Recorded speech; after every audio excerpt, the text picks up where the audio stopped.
We have the holy trinity of Falcons here. We've got a Series 3 AU Forte, a BF Mark II XR6, and an FGX XR6. We're gonna go over these cars and see how the Ford Falcon has evolved over the last 20 years.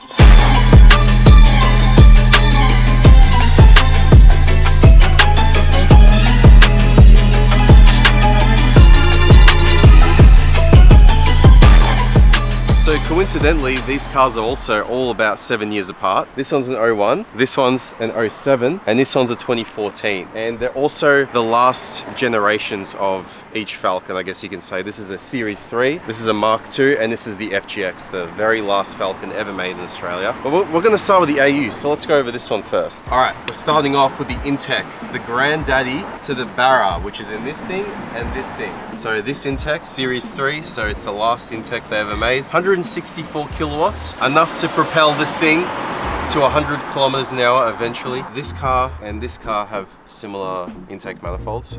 This like donut thing here, and we got a donut thing here. We got the actuator for the runner flaps, same thing on this motor, but obviously this thing is single cam and the Barra is twin cam. By the way, if you want this car, it's for sale. My good mate Peter, he's the owner. If you want the car, leave his details in the description, so contact him and he'll give you a good deal. Anyway, moving on to the styling. Obviously, the AU is very beautiful. It's beautiful, but it's also very controversial because Ford moved away from the beautiful E-Series Falcon to this voluptuous, interestingly designed car, I guess you could say. But people have come to love it and it's very popular now. And obviously without the AU, B-Series and the FG never would have existed. So I guess we owe something to the AU. Heading inside of the vehicle, we have a very simplistic interior, but it just works. It's not very complicated. We got aircon, we've got heater, we've got a radio, we've got cruise control. It's basically all you'll ever need in a Falcon or any daily car. This one you could either get with a 5-speed T5 gearbox or a 4-speed BTR, which my car also unfortunately has. These things, we're gonna go for a drive in them later, but you can definitely tell that Ford learned a lot from the AU and even the E-Series. More on that later. Alright, first of all, this thing, it's a little bit unky J-spec. Sagging roof liner, I'm pretty sure this is a factory option. Don't quote me on that though. The seat, obviously, you can feel its age. It's a 23-year-old car now, which is crazy to think. Let's see how it drives. Well, it's very, very smooth. Dare I say, the smoothest AU I've ever driven. The steering, very, very light. Suspension is really good as well. This has towing springs in the back, doesn't it, Peter? Yeah, it does. And a tow bar. So whoever buys this car, beautiful tow rig. Plenty of torque. Intake is just the best. You don't need the Barra. Intake is just better. I'm pretty sure this BTR feels like it's been recoded before. Like, it feels way better than my BTR, that's for sure. Honestly, this will make a really good daily for someone. Anyway, let's see how this thing accelerates. Ready?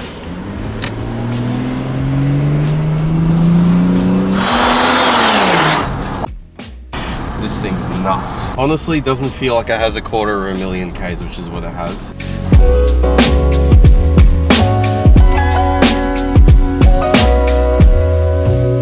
Moving on to my car, this is a 2007 BF Mark II XR6. It's equipped with, of course, the Barra. This is the 2nd generation Barra and a 4-speed BTR gearbox as well. This Barra makes 190 kilowatts. They also obviously came turbo, but we're comparing apples to apples here. We don't have any turbos here. So since this is Ford's first attempt at the Barra, other than the BA, a lot of the stuff was carried across from the AU, like the intake manifold design, like I said before. The intake pipe and the airboxes all looked very similar.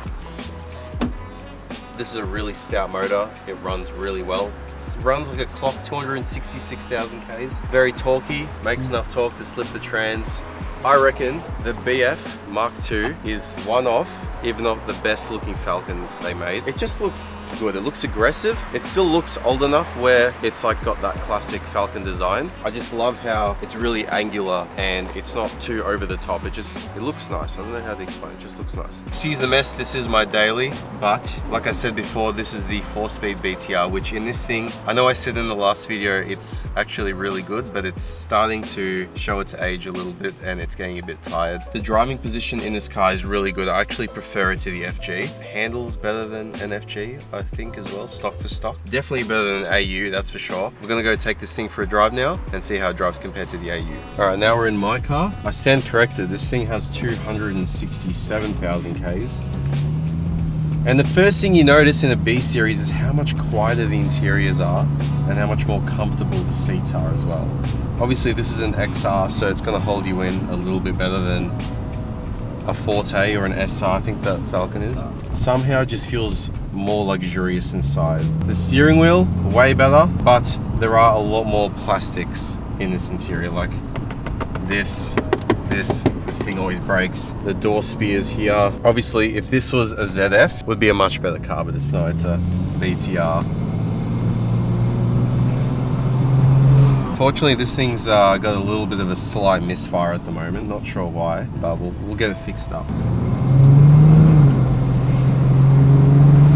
Oh, sounds hurt. Although the AU and the BA BF have the same gearbox, BAs and BFs have this Tiptronic mode, whereas AUs don't, and it's actually pretty responsive.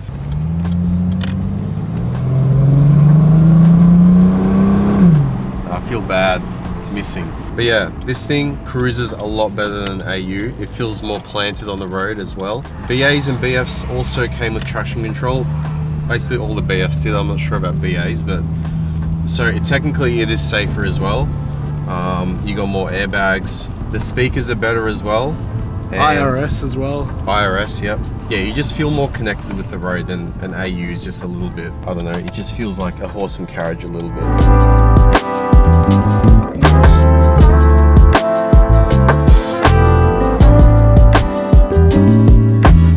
Right, lucky last. This is the 2014 FGX ecoLPi. I think the best NA Falcon they ever made, because this is not only dedicated gas, but it's also injected. Unlike previous models, they were vapor injected. So it had a gas converter here, and then it injected it through the intake, whereas this thing has full-on gas injection, which means it's quick, it's economical, and it's cheap to run. So since this is an ecoLPi, it also makes the most power, which is 198 kilowatts, and honestly, it flies. Like for an NA, it flies. So unlike my one, this has a plastic manifold, which they switched to on FG Mark 1, and it means the intake is extremely loud. Peter's done the airbox mod where you delete the muffler on the intake pipe to make it even louder. Yeah, other than that, it's basically stock. If you guys thought that the BF was a drastic change from the AU, look at this thing. It looks more like a Mondeo than a Falcon. Not saying that's a bad thing. I love the way FGXs look, especially the XR6. I love the grille design, the headlights. I think it looks really nice. A lot more futuristic with the daytime running lights and the projectors and stuff like that. Mine doesn't have that. Probably my favorite part are the stock wheels that came on FGXs. The G6C obviously came with those really nice G6C 19-inch wheels. The Turbo and the Lux Pack NAs, I believe, came with these. These are 19s as well. And obviously the Holy Grail, the Sprint 6 and the Sprint 8. Those are probably my favorite Ford wheels ever. So the first thing you'll notice in FGXs, I don't know why they didn't do this sooner, but the black roof liner and all the black trims, the black sun visors, this binnacle thing, A pillars, B pillars, C pillars. A lot of people retrofit this interior into FG Mark 1 and Mark 2 because it's basically the same car. They should have just done this from the beginning, honestly. Like, black interiors just look more premium. I haven't ever seen an FGX with a sagging roofline yet, so. Now we're in the newest vehicle, the FGX. I've done a lot of Ks in this car, and these are really good, like really, really good. But they're a lot more expensive than AUs and B series, which is, you know, for good reason as well. I bought my car for $3.5 grand, say it was $3 grand, right?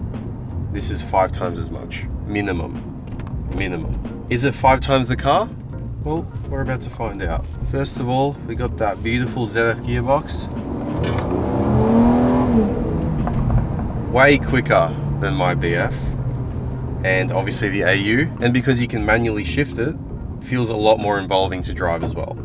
The best part about an ecoLPi is that a full tank in this thing is like 50 or 60 bucks. Unlike a 91 and 98, LPG basically never goes over $1, whereas a 91 and 98 is consistently over $2 most of the time, in Melbourne that is. So this thing is quicker than a petrol one, and it's cheaper to run.